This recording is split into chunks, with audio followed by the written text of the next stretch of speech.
Hola, ¿qué tal? ¿Cómo estás? Muchas gracias por continuar al pendiente de este canal. Hoy te quiero compartir el siguiente capítulo del texto del Dhammapada. Ya sabes, este texto de gran sabiduría práctica de la visión budista que podemos aplicar al día a día, seamos budistas en términos religiosos o simplemente interesados en la práctica ética del Buda Dharma. Hoy vamos a ver el capítulo 21. De 26 de todo el texto, llegamos ya al capítulo 21.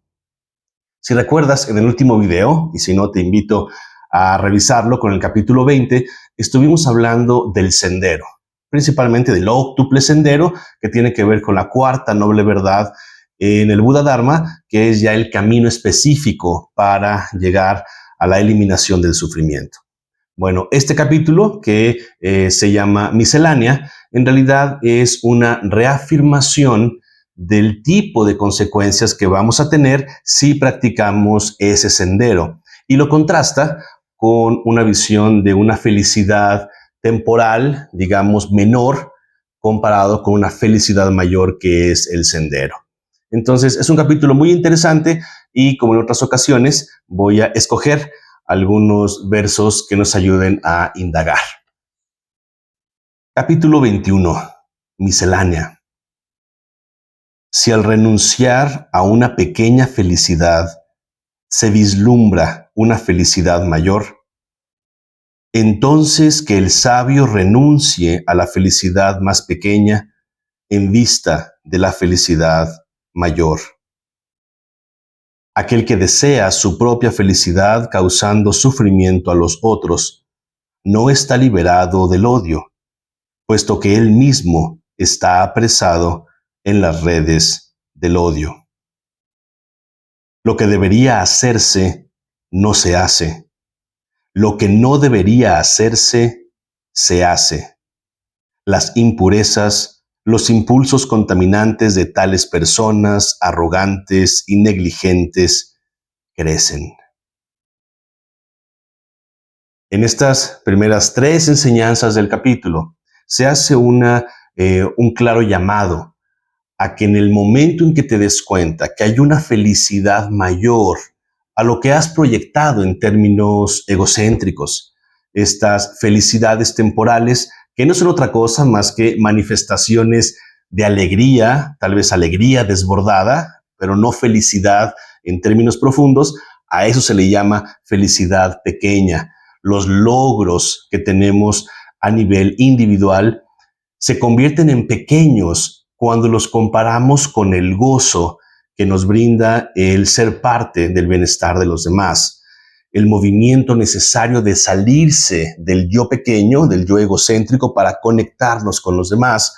Es decir, la manifestación de la compasión, de karuna, la manifestación del amor bondadoso, que es metta, hacerlo desde la ecuanimidad, que es upekkha, y sobre todo despertar también la alegría empática, el que te dé gusto que al otro le vaya bien, que es mudita, es decir, las 4 moradas divinas, los 4 Brahma Viharas, como lo comentó el Buda.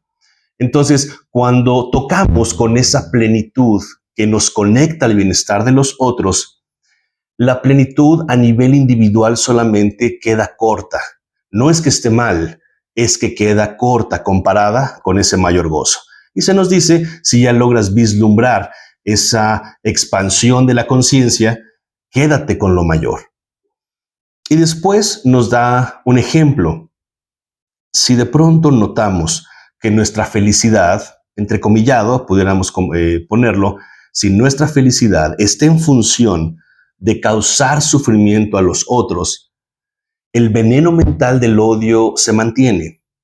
¿Por qué? Porque vamos a estar buscando constantemente ser felices y en la búsqueda de esa felicidad tengo que separarme del otro para poder hacerle daño. Tengo que deshumanizar al otro para seguir dañándolo. Entonces, cuando deshumanizamos al otro, me deshumanizo de manera instantánea. Y eso a lo que le da lugar es al veneno del odio, de la ira. A partir de esa ignorancia espiritual, genero odio, ira. Por eso, desde la ira, inflijo sufrimiento al otro, creyendo que es lo que me va a dar una felicidad plena. Es un autoengaño que en términos muy simples, pero al mismo tiempo muy alarmantes, es el abusar de otro, es el bullying, incluso escolar, en donde ese bullying, el abusador se siente poderoso al hacerle daño al otro.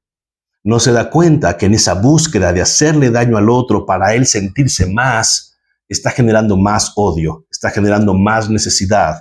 Hay tanta inseguridad que necesita reafirmarla dominando al otro. Entonces, en el Dhammapada se nos alerta de esta tendencia, que es una muestra de ignorancia espiritual, y lo coloca de una forma muy clara. Dice, él mismo está apresado en las redes del odio. Creyendo que te liberas, te colocas dentro de una red, como toda adicción.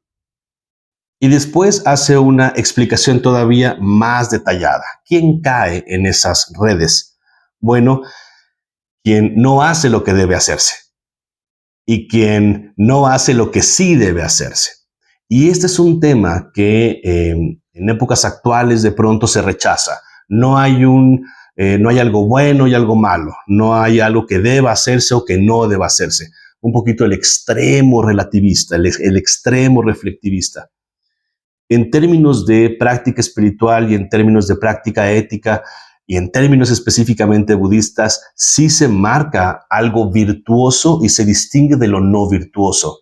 Eso no está sujeto a percepciones individuales. En realidad, la búsqueda de la felicidad que nos compete a todos y nos impulsa a todos los seres sintientes puede buscarse desde lo virtuoso, y lo virtuoso es lo que te conecta con el otro, lo que hace que disminuya tu egocentrismo. Eso es virtuoso. Lo que es no virtuoso o lo que es un vicio es cuando buscas un beneficio individual a costa del otro. Entonces, en este sentido, el camino al sufrimiento, el camino a la red de aflicción es a través de actos no virtuosos, como en este caso, creer que soy feliz a partir de hacer sufrir a otros. Porque tenemos que quebrarnos la cabeza constantemente de cómo hacer sufrir más a los demás y asumir esta insatisfacción crónica de tener que seguir haciendo sufrir a otros. Si fuera una felicidad genuina, es completa de manera inmediata. Continúa el capítulo, dice, aquellos que siempre persisten en la práctica de la atención sobre el cuerpo y no hacen lo que no debe hacerse y constantemente hacen lo que debe hacerse, esos atentos y reflexivos ponen términos a las corrupciones. Es decir, quien vive con esa recta autoconciencia, que es uno de las 8 prácticas del óctuple sendero. Y noten lo profundo de lo siguiente. Habiendo eliminado a la madre y al padre y a los 2 monarcas, y habiendo destruido a un reino y sus habitantes, uno se convierte en un iluminado. Habiendo eliminado a la madre y al padre y a los 2 reyes, y habiendo destruido el peligroso sendero, se marcha sin dolor hacia el estado de iluminado. Si uno lee y lo comprendes de manera literal, es alarmante lo que está diciendo. Sin embargo, y por eso es importante, y esa es la intención también de compartirte este texto, de comprenderlo a mayor profundidad. Cuando dice habiendo eliminado a la madre y al padre, se está refiriendo a 2 venenos mentales. Nada más que en la traducción, obviamente a veces se pierde o no se hacen las aclaraciones pertinentes, pero es habiendo eliminado a la madre de las aflicciones. La madre de las aflicciones mentales es la avidez, el querer más, la noción de escasez que te lleva a querer arrebatarle al otro. Esa es la madre de las aflicciones mentales. Y el padre de las aflicciones mentales es el orgullo, el egocentrismo. Entonces, si nos movemos desde esta noción de avidez y le colocamos además orgullo, egocentrismo y escasez, que finalmente la escasez es una característica del egocentrismo. Recuerden que la voz egocéntrica te dice busca, pero no encuentres. Haz todo el esfuerzo, pero nunca vas a encontrar. Por eso todo el tiempo esa mente está anclada a una búsqueda incesante, aflictiva, bajo una promesa que nunca se va a cumplir. Entonces, habiendo eliminado a la madre de las aflicciones, avidez, y al padre de las aflicciones, que es el orgullo, vamos avanzando. Y además eliminando a los dos monarcas, es decir, a los dos reyes que tienen que ver con dos reinos internos, dos extremos, dos reinos que se están peleando a nivel interno. Uno es el monarca del eternalismo, del materialismo, el que concibe únicamente lo físico, le da realidad solamente a lo que puede ver y tocar. Y el otro monarca, el otro reino que está luchando internamente, que es el nihilismo, el que dice nada existe, realmente nada. Entonces, ¿para qué estamos aquí? Para nada. Y el otro dice, ¿para qué estamos aquí? Para tener todo. Bueno, esos dos enfoques son los dos reinos contrarios. Recuerden que el Buda lo que presenta es la vía media. Entonces, por eso, si uno vence la avidez, vences al orgullo, es decir, los eliminas los dos extremos, que es el camino medio, esa es la solución. Y dice, habiendo destruido a un reino y sus habitantes, los habitantes de cada uno de esos reinos son el apego. Quienes siguen el reino del eternalismo, del materialismo, están apegados a la materia. Quienes son habitantes del reino del nihilismo están apegados a la nada. Entonces, en el momento en que retiramos, en que vamos más allá de esos engaños, nos acercamos a la iluminación. Y noten cómo en unas pocas palabras se nos está dando la clave de todo el Buda Dharma. ¿Hacia dónde voy a encaminar mi esfuerzo? Entonces, obviamente, para poder llevar a cabo estos movimientos es necesario practicar, es necesario esforzarnos. No viene de manera automática. Tenemos que hacer el esfuerzo. Por eso, las 4 nobles verdades es una sistematización inicial del camino budista.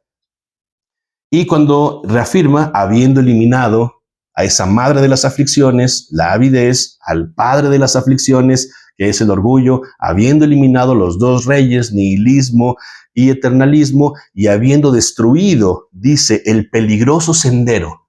El peligroso sendero se refiere a el extremo de los deseos sensoriales, es decir, el apego, se marcha sin dolor hacia el estado del iluminado.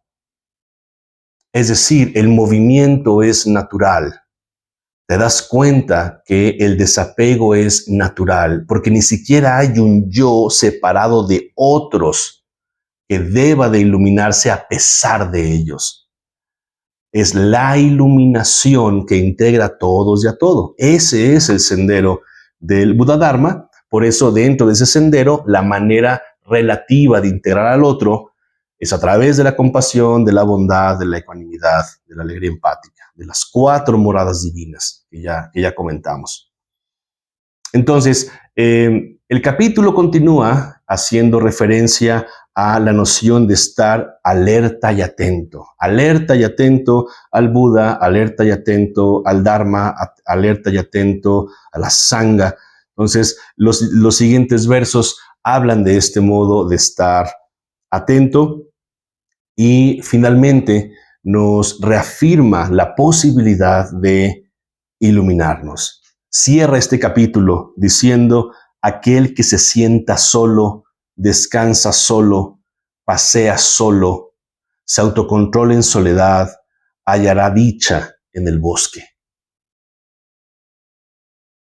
Igual uno pudiera pensar, entonces el Buda habla de alejarnos de todos y de todo, de renunciar a todo lo que tenemos, irnos a ese bosque Uno diría, no se puede en esta sociedad, ¿cómo voy a abandonar a mi familia? ¿Cómo voy a abandonar mi trabajo?